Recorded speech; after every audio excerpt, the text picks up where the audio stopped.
tentu itu mengandung nuansa Islam. Jadi biar orang Kristen, orang selain kami itu bisa jadi reaksi Soekarno terhadap Mbah Bedowi dan Waliul Amri Abdul Bismillah adalah munculnya dekat presiden yang disambut gembira oleh warga itu, karena secara tidak langsung itu pas 7 kata itu boleh dilakukan, tapi tidak boleh ditulis.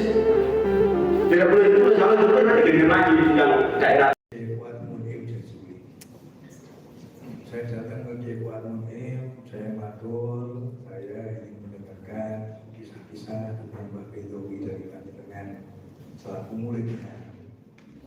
Kiai Fuad itu menjawabnya, nah pulau ini wedhus cerita mancar pertemuan di Den Anyar Jombang. Sidang ketika Pak Soekarno meminta ulama untuk bersidang membahas apakah saya sah sebagai presiden kepala negara, yang runtutannya itu adalah bahwa nanti itu otomatis bahwa kepala negara itu mengangkat menteri agama, dan menteri agama itu memutuskan hari raya atau sekian dipatuhi semua, dan menteri agama mengangkat penghulu itu sehingga pernikahan menjadi sah. Kan itu luasnya panjang.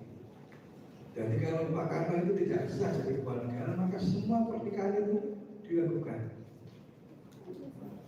Siapa yang menikahkan?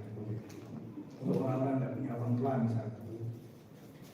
Sehingga oleh karena itu para ulama bersidang, dengannya saya bayangkan itu mesti itu sidangnya otot-ototan. Bodoh kiai ini, bodoh bidang ini.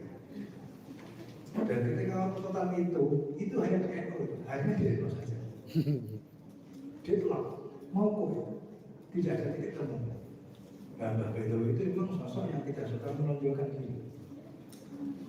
Malah cerita ini juga tenang pembahasan bahwa Mbah Bedowi itu dia adalah wujud kami merokok bawalan oleh.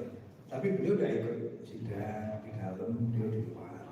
Ketika ini cerita Ki Basuki Langitan kepada Ki Hamid, dan Ki Hamid cerita pada saya. Akhirnya ketika itu diadili untuk menyampaikan sidang diskoris, Ki Wahab Hasbullah Satwal Islam meminta kepada Mbak Bedowi untuk menyampaikan pendapatnya.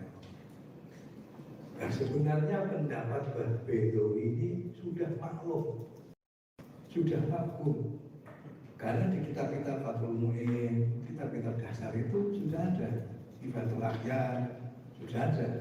Tapi istilahnya itu sebenarnya bukan Syaukat, tapi Sultan Guru Syaukat.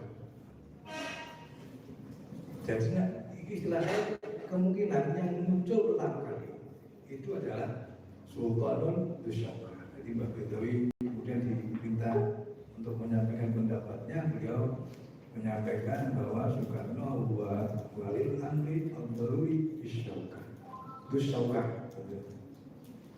Kemudian dari karena para peserta yang asalnya itu tegang, serius menolak, semua menjadi menerima. Karena apa?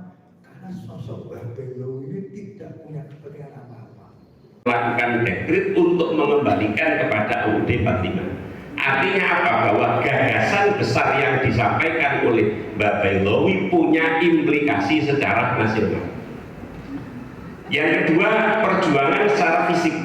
Perjuangan secara fisik itu tidak harus diartikan kemudian berada di garda depan dengan membawa senjata, tapi Mbah Bedowi punya sebuah keteguhan. Beliau tidak pernah ngungsi. Ini adalah sesuatu yang harus dicatat. Walaupun sudah barang tentu perlu dilacak kembali secara literasi, bagaimana sesungguhnya kemudian apa yang menjadi penyebab Mbah Bedowi tidak ngungsi. Tapi paling tidak secara makna bisa kita definisikan bahwa ketidakngungsiannya Mbah Bedowi adalah sebuah bukti untuk mempertahankan kemerdekaan yang ada di tempatnya.